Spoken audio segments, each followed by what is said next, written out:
Everybody, how's it going? Dan Shinder here on Drum Talk TV with Drummer Injury Talk with Dr. Nadia Azar, Professor of Kinesiology out of the University of Windsor. How's it going, Nadia? Up there in the Great White North? I'm doing good. How are you? I'm doing well, thank you. Folks, chime in. I've got you up on a monitor over here so I can see comments and questions. Tell us where you're watching from. I'm in Globe, Arizona, which is 100 miles east of Phoenix, and this show is all about Nadia's studies and her knowledge on repetitive motion injuries related to drumming. So we're talking about tendonitis, carpal tunnel, arthritis, bursitis, lower back pain, arches, sciatica, joint pain, things like that. If you've experienced anything like that and you suspect it's from drumming, or if drumming's aggravating it, chime in with the comments. If you've avoided drumming injuries, whether consciously or unconsciously, let us know. We'd love to know how, if you know how, because often this is caused by what, Nadia? Posture, the way a set is set up, maybe hitting too hard, stick grip, different things like that, right? Absolutely. The kind of big three risk factors for any type of repetitive strain injury are force, posture, and repetition. So high forces, putting a lot of stress on your tissues can cause injuries. That can come about from forceful movements, but also from postures that are not neutral, that are awkward, or that you're holding for a really long time.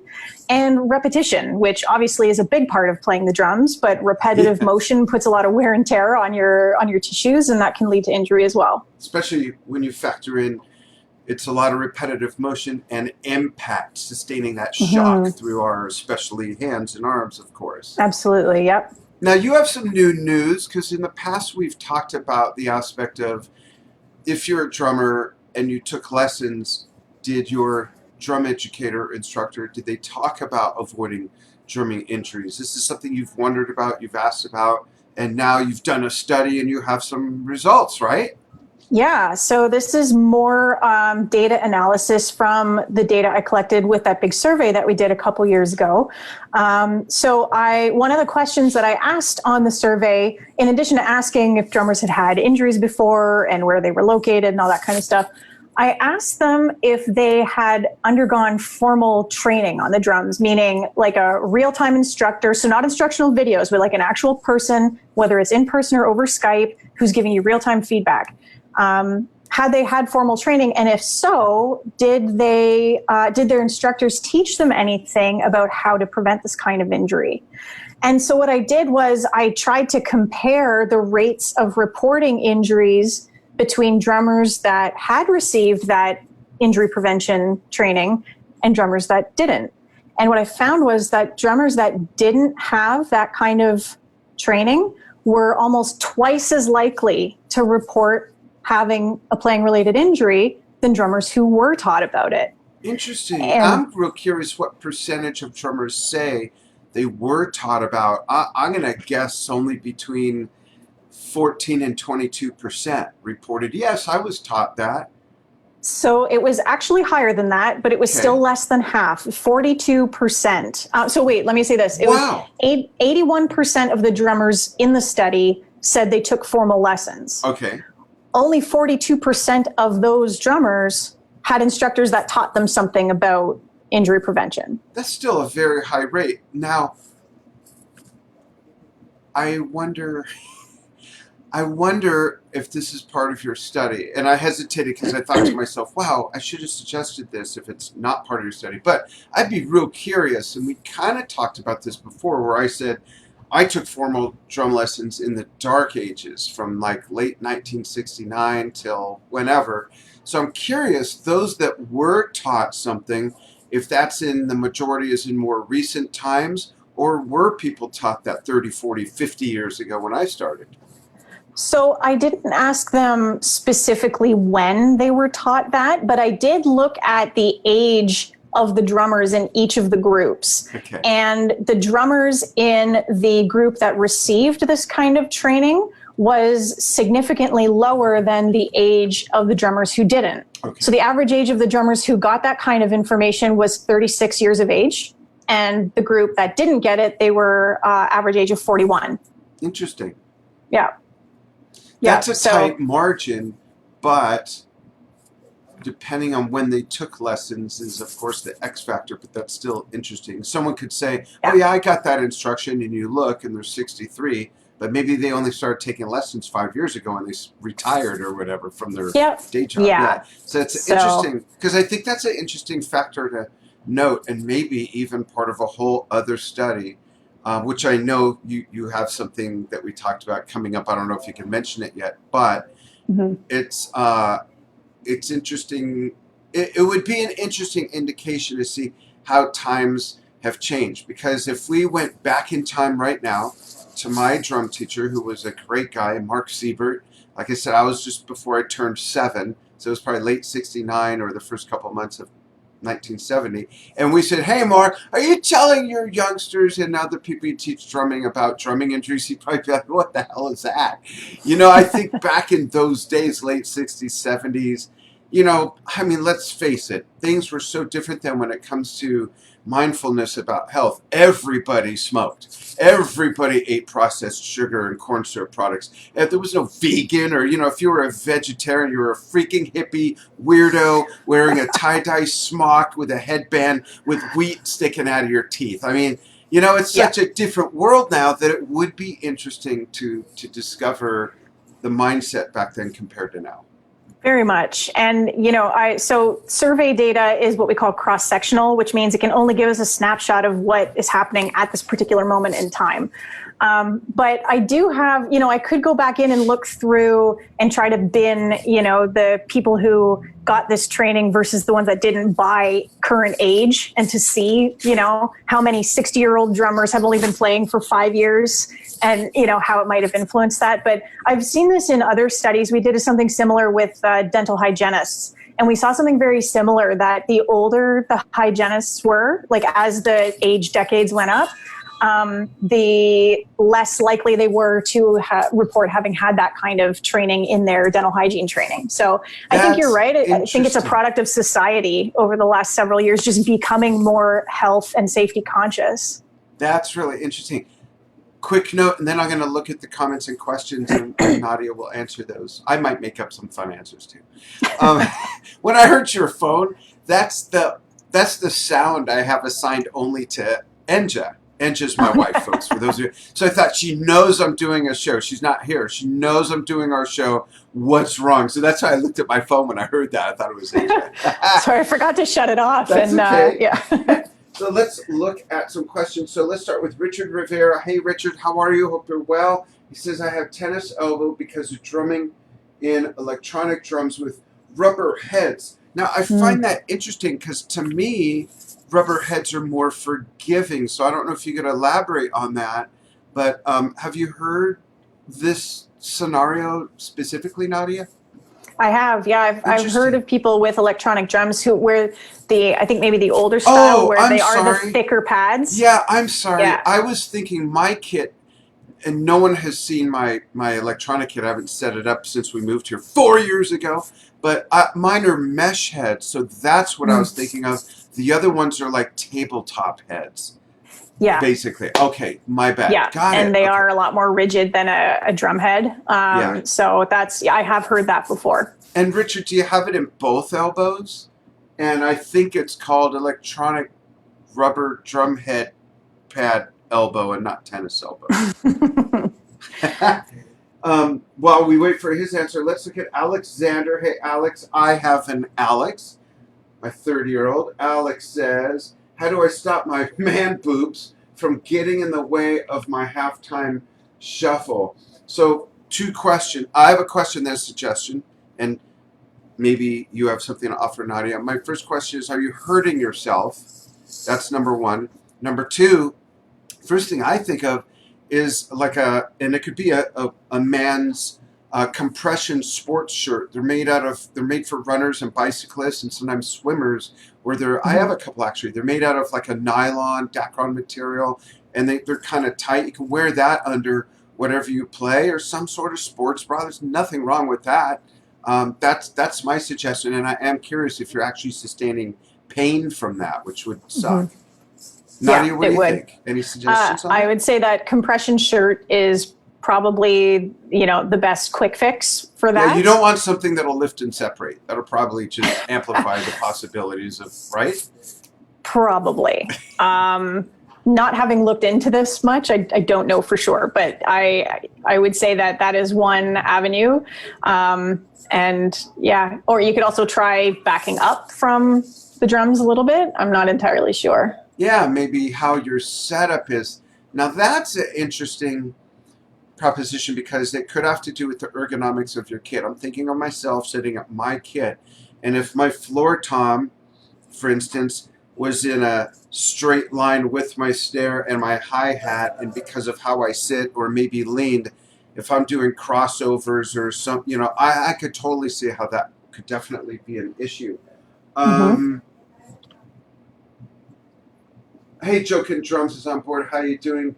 John says mesh heads are like trampolines. Yeah, I could go 10 times faster on those heads than regular ones, which is funny. Todd Atkins, how are you? He says, what advice do you have for maintaining proper posture to reduce upper back pain? And I want to add to that question, Nadia, if I may.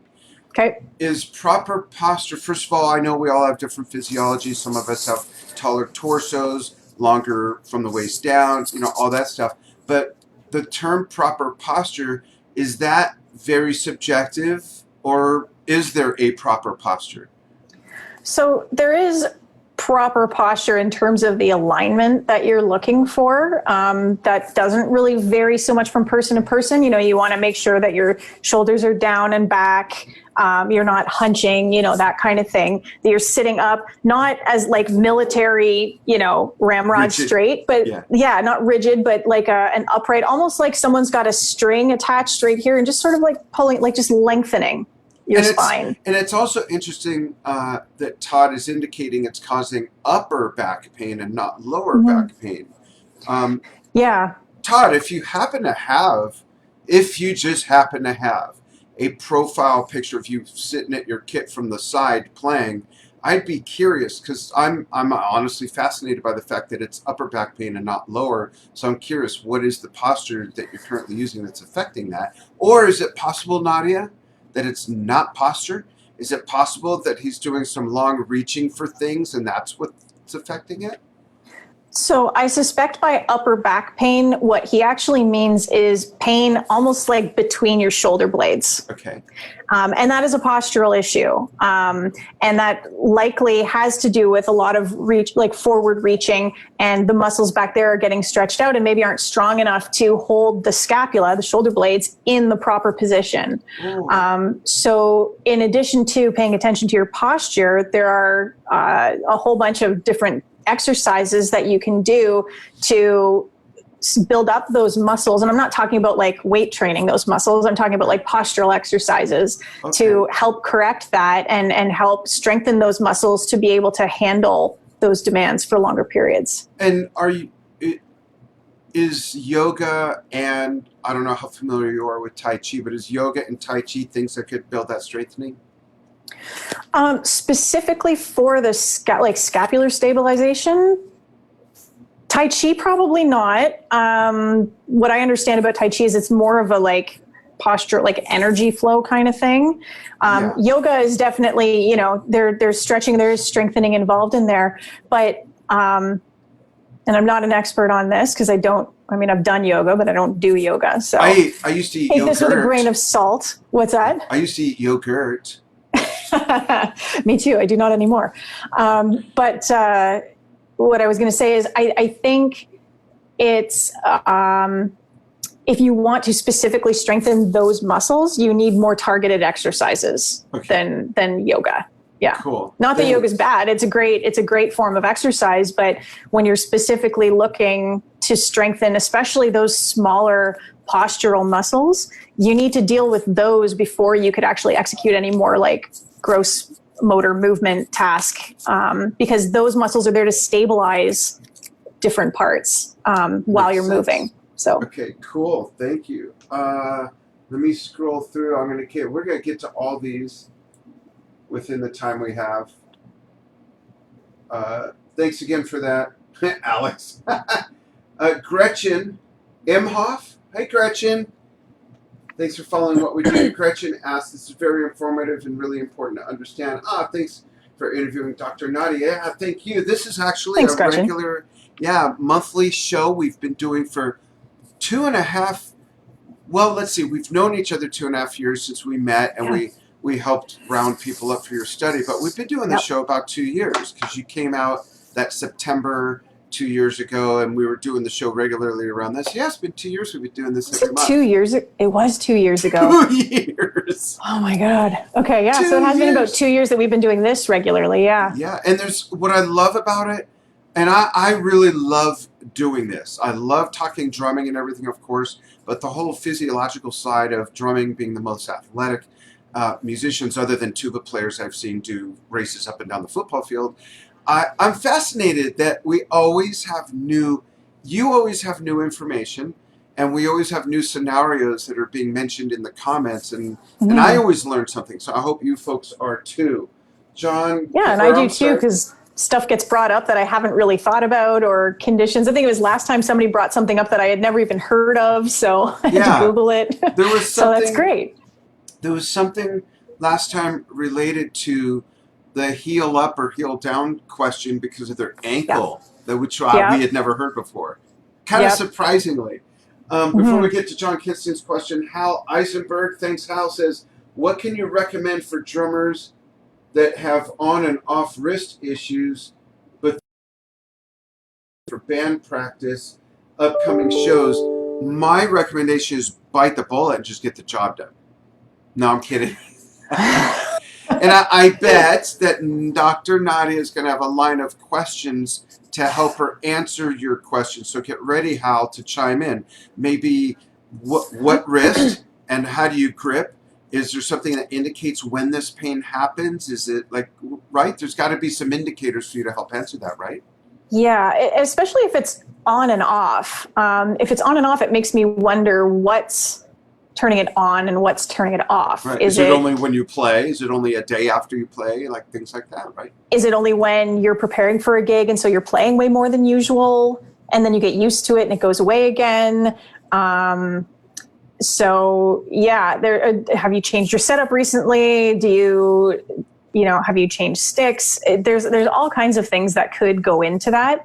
And if that's the case, if it's related to a change, it doesn't necessarily mean it's a bad thing. When we change things up, our bodies have to adjust to it. Right. And so just like when you start, if you're lifting weights at the gym, if you only ever lift the weights that you're comfortable with, you never hurt and nothing changes. You add 5 pounds to your bicep curls, they're going to hurt the next day, but that doesn't mean it's a bad thing. Right. They're adapting.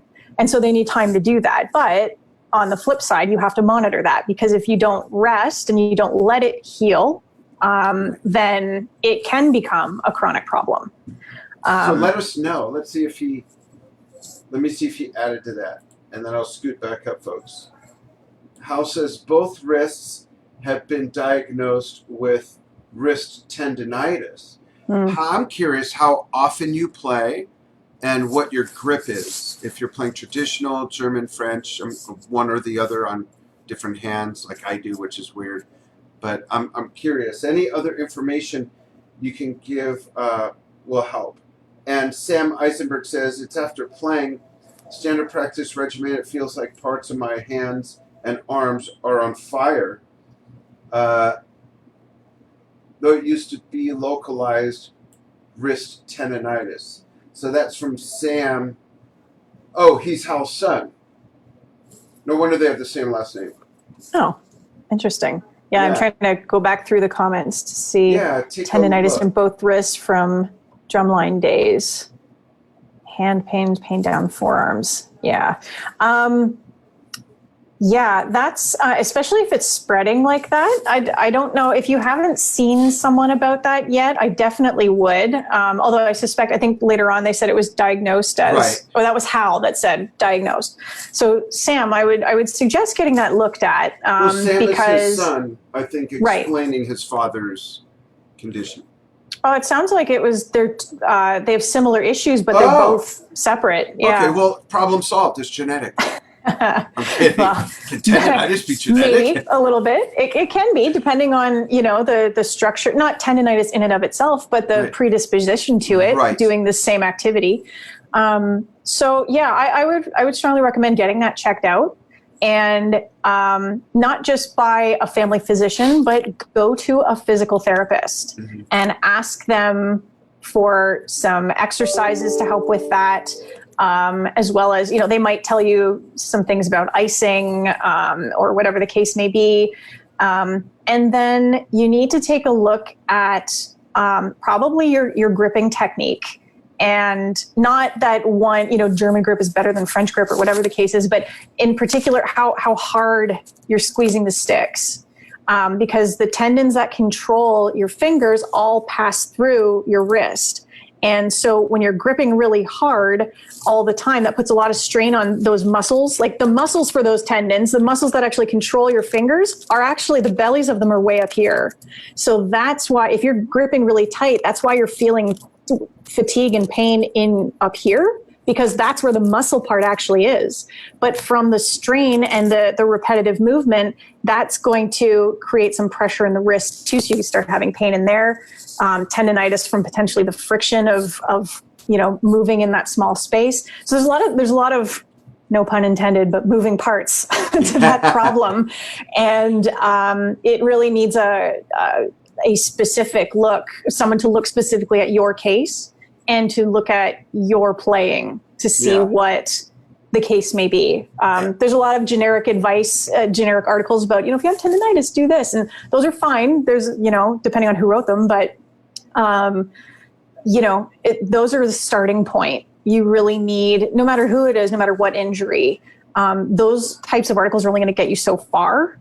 You need to see someone specifically about your problem to help you fix it. And with that, regarding grip, you might even really take a conscious look at your sticks, and are they too big or too small? And that's why you're holding them too tightly. Maybe go to a music store and try hold some different sticks and see how they feel. Maybe it's naturally an easier grip for you at different sizes. Yeah. John, thanks for that. John Kinsting asks, is it my imagination? I'll just stop right there and say, John, it probably is. But, or have the rack toms been located more away from the drummer? I feel like I'm reaching way out to reach those toms. Old time sets don't have this problem. I don't know. I'm going to chime in just from the drummer's standpoint. I think that's up to every drummer's setup. I think that no matter what brand or when the kit was made, you're able to pretty much adjust that. I think in my day, we called them hang toms. There was no rack tom terminology. I still can't say kick drum. It's a bass drum. You're not kicking anything. It's a bass drum with a bass note. Okay. So maybe, and mine are not on a mount that's on the bass drum, which doesn't have as much flexibility, I realize, as drums like mine that are on separate stands, or as would be on a rack. But you should have pretty good flexibility with adjusting that. Russ Hodges says, oh, okay, I see that. I have a pacemaker / defibrillator and I have been shocked many times because my heart rate went over 180 and then it gets a shock. My pacemaker is set at 70 BPM at rest. Do you know the average heart rate? This is a great question. Do you know the average heart rate when playing drums on fast physical songs? What can the heart rate go up to BPM wise when playing? That's a great question because, Russ, I'm suspecting you want to go to your cardiologist and have that dialed to a different trigger point so you're not playing speed metal and getting zapped while you're playing while it's thinking it's saving your life, right? Yeah. So that's definitely something to talk. Heart rate studies, I'm thinking you may have some good input here. Yeah, I'm actually looking at it right now because I do have that information. I'm not sure if Russ is familiar with my other work, but I have monitored heart rate in about 30 professional drummers during live shows, a lot of them speed metal, rock, all that kind of stuff. And I'm just looking up right now. So average heart rate for my drummers was 144 BPM. But I've seen people get up to 190. So Wow. it's all over the place. Yeah. So I would definitely talk to your cardiologist about that. If that's an activity that you do and that's routine for you, then yeah, I don't know if there are settings that they can change on that, but yeah, it can definitely get up there. And I regularly see people with average heart rates of 150, 160, 170 even in throughout a show. So yeah, it definitely can get up there. Mine wasn't that fast. If I remember right, it was like low 160s or something. I don't remember because we did a few different ones for you, so I don't remember what they were. But yeah, I think yours were in that middle of the pack, like 140s, 150s. Oh, okay. Yeah. Somewhere in there. And that's I don't remember. Right? Because does that mean it's predicated on how easygoing is your resting heartbeat, right? It depends on a lot of things. So yeah, some people have really low resting heart rates. And actually, so yeah, and some people have really high maximum heart rates. And some people have actually fairly lower maximum heart rates. And it doesn't actually have anything to do with how fit you are. It's just different thresholds for that body genetically. Yeah. Actually, the more fit you are, the harder it is to reach your maximum heart rate. It doesn't mean your max heart rate's lower. It just means that it's harder to get there because your body's more efficient, so it doesn't have to work as hard. Yeah. So yeah, it's kind of all over the map, and it's really individually dependent. So what might be, 160 beats per minute as an average heart rate during, a 30-minute set, let's say. For some people, that might be ridiculous and too high, and that's not a good thing. And for others, like this is just Monday night. you know, it just depends on your physiology and what your body's also used to. The drummers I was working with are professional drummers. They're touring. They're playing 4 or 5 shows a week for months at a time. They're used to it. It's that's like what they do. Professional athlete. Exactly. Yeah. Exactly. Yeah. So, but if I were to try to do something, where my heart rate was up at 160 beats per minute for 45 minutes or more, that would be awful. I am not conditioned for that. So, Funny. yeah. I just want to mention that Sam chimed in and said that he does play matched grip. And I want to scoot down. Sam Eisenberg also says, I went to occupational therapy and they said it was tendonitis, but it seems to have something to do with my nerves. Interesting. And then he says, very interesting. I didn't realize that they were connected. Any idea why my hands would be affected? It does seem to be grip related. As guitar players squeezing on the fretboard makes it even worse. Yeah. So that could actually be 2 different sets of problems. One being with the tendonitis issue involving the muscles that are, where the muscle bellies are down here, the ones that are for flexing and extending your fingers and your wrist. Then there's muscles they're called your intrinsic hand muscles, which are fully contained inside your hand. That would also be activated if you're squeezing, your sticks really tight. And so you could, potentially with fretting with the guitar too. So it could be 2 different things. I'm not entirely sure, to be honest. Interesting. So, condition, yeah. You're welcome. And according to where rack toms are mounted, he says, no, the rack tom bracket is way near the resonant front head. So I'm kind of not understanding why they're too far. But let's look at, I saw another question I want to. So I actually ran into that with my new drum set, the one that I have in the lab, is I found that because I wanted them, when I was setting it up for me to play around on, I wanted them closer, and I was adjusting it, and I pulled it right off, like the part that, so there's the part that comes up out of the bass drum, and then the two brackets that the toms sit on, and they weren't long enough for me to get them where I wanted them to be. So I don't know if there's like, if you can go buy, I didn't bother doing anything about it because it's the lab drum set and it's not just me using it. So, and actually I don't even use it right now because I don't go to the lab because we're all quarantined. But you might be able to buy that as a separate part, or you might even be able to get someone to machine something for you to extend that to get them closer to you. Yeah. That's what I would suggest, is trying to find a way to get those closer. That's or like really you suggested, Dan, if you have them on separate stands, don't use the built-in stand that's on the bass drum. Actually buy separate racks for them to get them where you want. Yeah, absolutely. Yeah, or tom on a snare stand, like Dennis is saying. Absolutely. That's how when I set up my John Bonham kit, I do that. I just put this one tom on a snare stand. Yeah. Mm-hmm. I want to back up. I think I missed a question by someone with a new question. Jim Ho. Hey, Jim. He says, Nadia, I've been getting throbbing pains in the muscle just over my elbows. Do you have any ideas what that would be?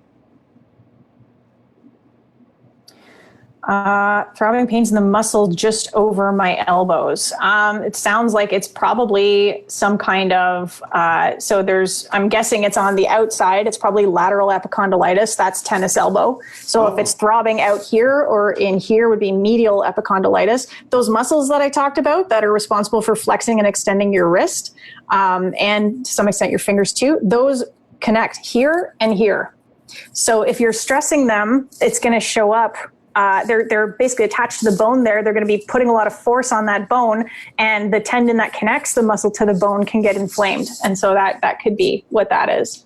So I would go get that checked out. There are exercises that you can do to help with that. And a physical therapist will be able to show you what to do. I'm curious. Just don't call them hun. Professionals don't like being called terms of endearment. That's right. I didn't see that. Oh, I see that now. That's funny. Yes, good point. I'd be curious to know from anybody watching who's been playing drums for more than even 5 years, if you've never had a drumming-related injury. And then we'd like to know if you've done something to consciously avoid it. Maybe the way your setup is, the way you play. I've had one drumming-related injury, and this was back in December. I tried a whole new different kind of drum head. I'd been playing Power Stroke Ambassadors, Remo Ambassadors on my snare drum, and pinstripes on everything else for years. Since before Nadia was born, actually. And then in December, I switched to the color tone heads by Remo, which I love. They're amazing. However, the Power Stroke color tone snare drum head felt completely different and was not nearly as forgiving as what I was used to with the battered Power Stroke. For those of you who don't know, it's a battered head, ambassador head, with like a black dot on the inside layer of the top head. And that's what makes it a Power Stroke. And I just loved that sound. So, and the way it felt. But the new one felt, for me to get the same sound, the head was a lot tighter, also because it was new, and it's a heavier head, and it was a harder surface to hit. So I was sustaining pain here that took some getting used to. And the pain didn't go away because I got used to it. The pain went away because I adjusted how I played to be able to get the same kind of sound and still have it tuned the way. So there was like this matrix of stuff I had to slightly dial in a different, pattern to get everything I wanted. No pain, hit and get the volume I wanted or not, and still have it tuned the same and get the same sound. So for me, it was all from just a different drum head. For other folks, like we've talked about, as drummers, we know that we've got the largest palette for vanity on the stage, usually, unless you're playing with Rick Wakeman, who has typically 12 to 14 keyboards on stage. But sometimes we like to put stuff way up here for show, or big chinas, or, sometimes just the way you're set up, you're reaching too far. And if it's within a 16th or 32nd note, going from your grooving on the hi-hat to a zap over here, and you've got literally milliseconds to get there and back. That reach could be tearing something here. I mean, there's so many variables in your setup that could be causing injuries, but this is why it's just important for us to have the conversation with you folks who have never had an injury, and then for us to know, did you do that consciously, or are you just lucky, or like, what's the deal? So chime in, let us know. I'd like to know if, for those people, if they had instructors that taught them stuff that they think helped keep them from developing those injuries. But your example, Dan, with the change in drum heads is a great example of something so trivial that resulted in pain for you playing. It never occurred something so to me small that could be a factor.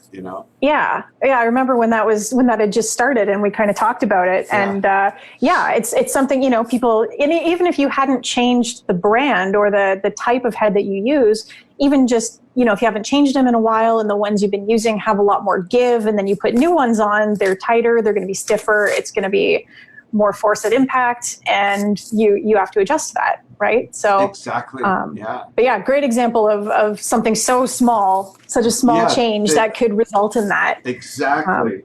Here's an interesting question. Hey, Brian Cahoon says hi to both of us. Thank you for chiming in.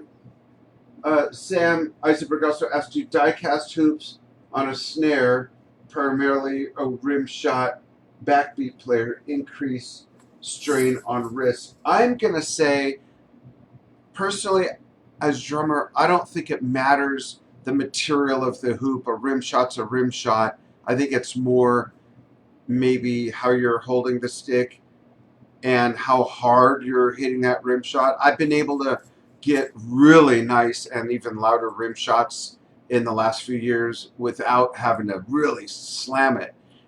It's just sometimes knowing where to hit it, or sometimes the type of stick, or where on the stick are you creating the rim shot. There's all those factors. So I'm going to say I don't think that matters, whether it's a nickel hoop, a die cast, or steel, or aluminum, or I think you're hitting something hard either way. Yeah, I'm not really familiar. Like, I don't have that good of a grip on gear to know what are different materials that are hoops made out of plastic versus other metals or whatever the case may be. I would think any, like you say, whether it's aluminum or steel or, I mean, there might be some small difference, but I think you're right. I think more to the point is how you're hitting it, how often you're hitting it, how hard you're hitting it. Yeah. You make a great point about where on the stick you're hitting it. There's going to be a center of percussion on the stick, and where you'll get the most, the loudest sound for the least effort. And maybe even where you're gripping it in relation to that part of the stick. If you're real close, you're absorbing more shock, I think. Potentially. The sticks are stiff, have enough stiffness in them that they're probably not dissipating a whole lot of that shock wave before it hits your hands, no matter where you're hitting it. Okay. But that's why it's really important to keep, when people say relax when you're playing, it's not just about the muscle tension itself. The stiffer objects transmit vibration more than non-stiff objects. So if you're tensing your muscles, you're gripping your sticks real hard and all those muscles are tense and you hit a rim shot, that shock wave is going to travel farther up your arm and at a higher intensity than if you're relaxed. Those muscles don't transmit. It's what we call wobbling mass, because they're wobbly. Yeah. So the soft tissue, if it's soft, it's not going to it's actually going to damp out the accelerations more. So in addition to not wanting to create muscle tension, you also want to stay loose to dissipate some of those shock waves. Right. That makes perfect sense.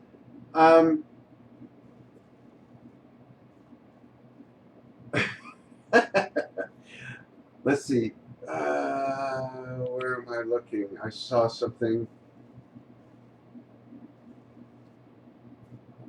Oh, Jim Ho says, I just thought my problem may be too much plucking on this iPhone or iPad. That definitely can cause injury. Interesting. No one has chimed in saying that they have been playing X amount of years and have not had a drumming injury. I'd like to get some info on that. Sam also says, thank you all. Looks like I need a grip revisit, and a trip to the store to look at lighter sticks, prices info. And I'm not sure lighter is the answer, but diameter even. I think it's the biggest factor more than the weight of the stick. Yeah. That's what I think. Cool. So, have you been playing drums? Not enough. No. No, I haven't. Do you have two sets at home now, or do you hijack Dory's? No, Dory has his at home. The lab set is still in the lab, and I've debated bringing it home because despite the fact that Dory and I are the same height, we have completely different body proportions and would set everything up totally differently. So, you know, him being a drummer for much longer than me, he doesn't like it when I go and mess with his kit. So you just sneak in and set it up left-handed one day. See if he notices. No. So I've debated bringing the lab drum set home since we can't use it right now anyway. But it's on the second floor in my building. It's a real pain in the butt to get out of there. It was a pain to get it in there. Call maintenance. So, oh, no. They'll bring a cart, throw it on the cart. Is there an elevator? There is an elevator, yeah. I could do that. But there's a lot of stairs, too. So, yeah, I don't know. I could... Listen, those are excuses. If I wanted to that badly, I could, and I would. So I have a question. When you play, do you play to music yet? Nadia is a new drummer, for those of you who don't know. That's why I'm asking the questions I'm asking. Do you play to music? We've never had this conversation outside of work, as I'm curious. So when I learned how to play the drums when I was 14, I learned it by learning to music. I learned how to play Enter Sandman by Metallica. Oh. Spent all summer. I could play it start to finish. It was awesome. But so I learned playing to music. I have, since then, I've taken some lessons. I've practiced some rudiments on a pad and things like that. But I haven't, I shouldn't say I haven't recently. I have recently sat down and tried to play along to some music, but not very goal-directed, just sort of like playing along to see if what I think I can do actually matches what I physically can do. So do you have a preference of, it's funny, I said Nadia is a fairly new drummer, and then you said when you learned when you were 14, everyone thinks you're like 18 or 20 now. No. Far from it. What is your preference of music that you'd like to be playing to, that you'd like to work up to? You know, in all honesty, every time no, that's maybe a bit more complicated than what I can probably muster up. No, I mean, I love rock music. So if I could play along to some of my favorites, some Shinedown, some Disturbed, I don't think I could ever work up to, well, I mean, I guess I could work up to playing Dream Theater, but that would take a lot of effort. But I'd love to be able to play along and just for fun. I find for whatever reason, Metallica's Black album, there's a few songs on there where like I listen along, I'm like, okay, I know what they're doing. I could probably do that if I sat down and practiced. Right. I know I've been told to start with some AC/DC. I was just going to say AC/DC and Bad Company would be good. Yeah. And fun, it'd be fun to play along with that. And you know what? Another recommendation I have where the drumming is not complicated, but it will challenge you timing-wise because of the space left in the music and will also be good for working with dynamics, is the Pink Floyd Dark Side of the Moon album. I love playing to that album. There's nothing intricate about it. There's nothing challenging in the way of math and all that, but to me it's just fun, beautiful music to play to, and that will help you work on your dynamics as well as timing, because the more space you have in music, the more obvious it is if you screw up the timing, which is why, side note, I don't understand why so many drummers really like are negative towards drummers like Ringo Starr or Nick Mason of Pink Floyd, who play somewhat simplistic, or they're known for playing simplistic. If you listen to the earlier Pink Floyd albums, if you watch Pink Floyd at Pompeii, Nick's drumming is it's like he's soloing through a whole song. It's so different than what he did on Dark Side. So sometimes we get pigeonholed as musicians, and in other areas of life, and it's important to understand the range of someone who you would either admire or you're criticizing to really understand where they're coming from. But anyways, I think that Bad Company and Pink Floyd, Dark Side of the Moon would be good for you as well. Mm-hmm. Well, we'll see. Maybe by next month. Great. I look forward to the video. Oh, yeah. Us Probably and not. them. I have a grant coming due. Put on Us and Them. You'll love it. You'll love it. Oh, yeah. I do like that song, actually. In fact, maybe for my live tonight, I'll do a live tonight, folks. I've been doing lives at like 10 at night, my time in Arizona. So I think later tonight, maybe I'll do one. And my new gear came. So starting Sunday, we're going back to multi-camera shoots, and it's going to be awesome. Thank you, Switcher Studio. But tonight, maybe I'll do some cool Pink Floyd. A couple more questions, and then we'll go. Okay. Let me back up here.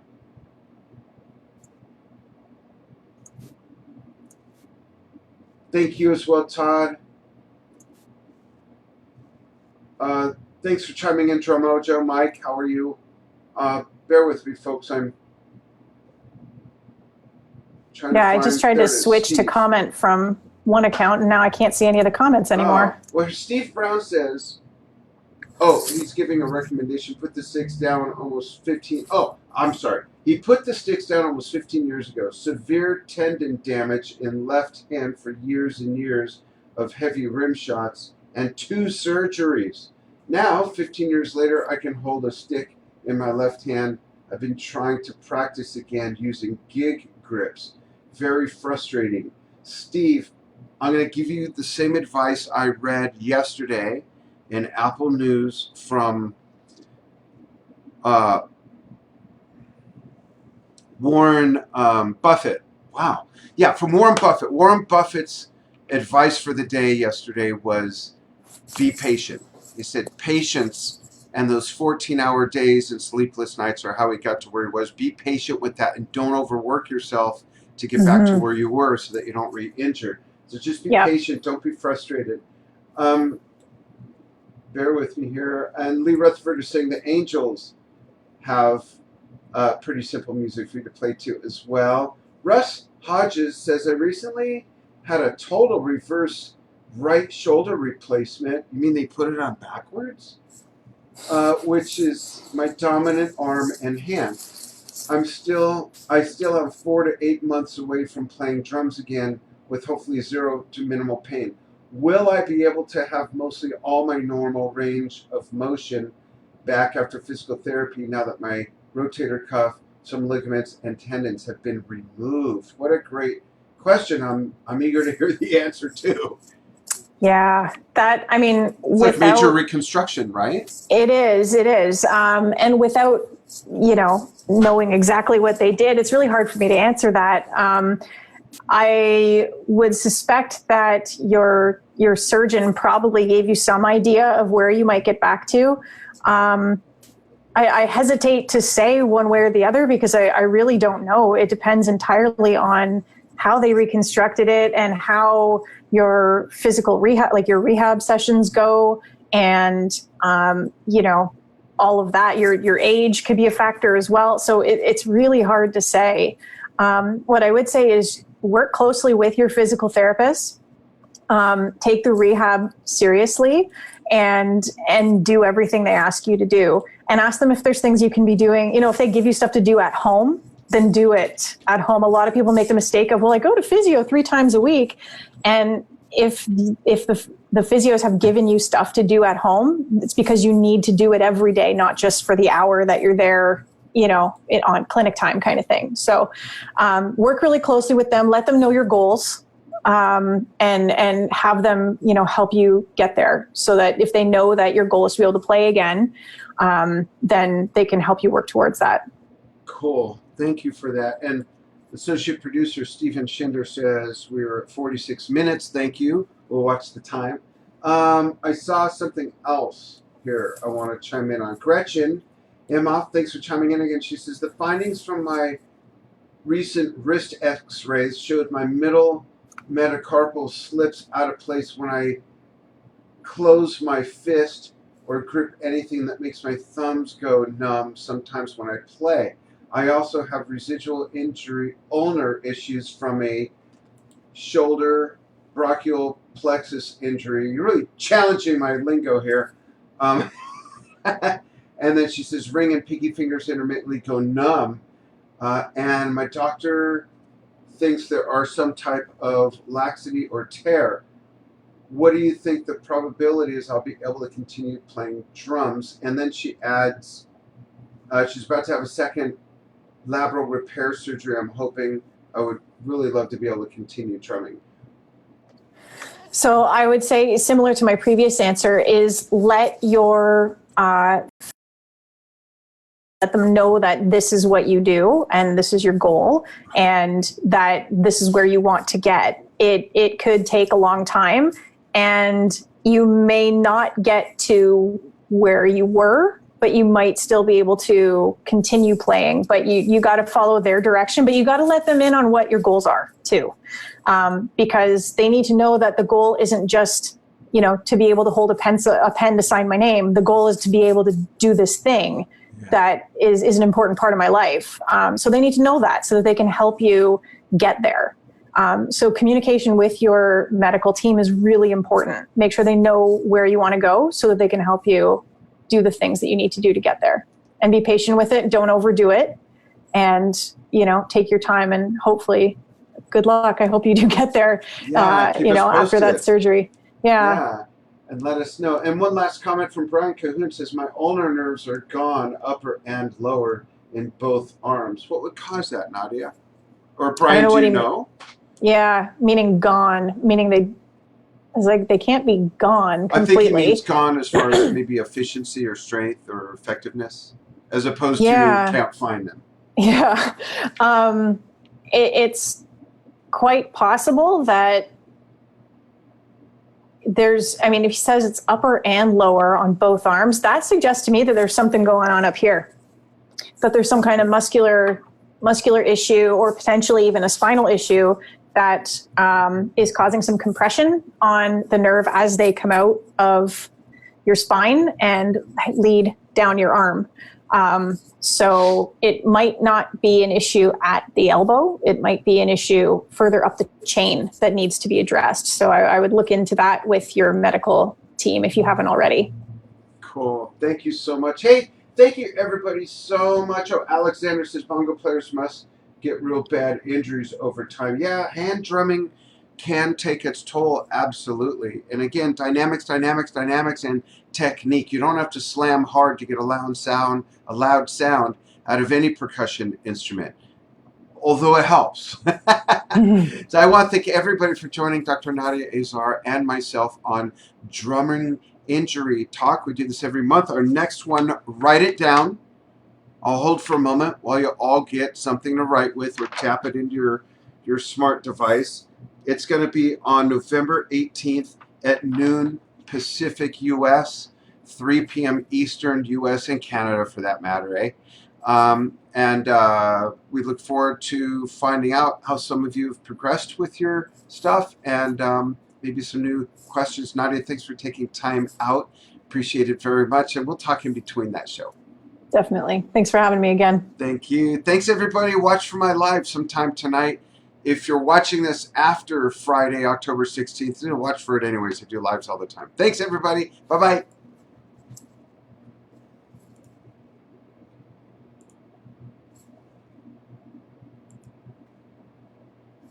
And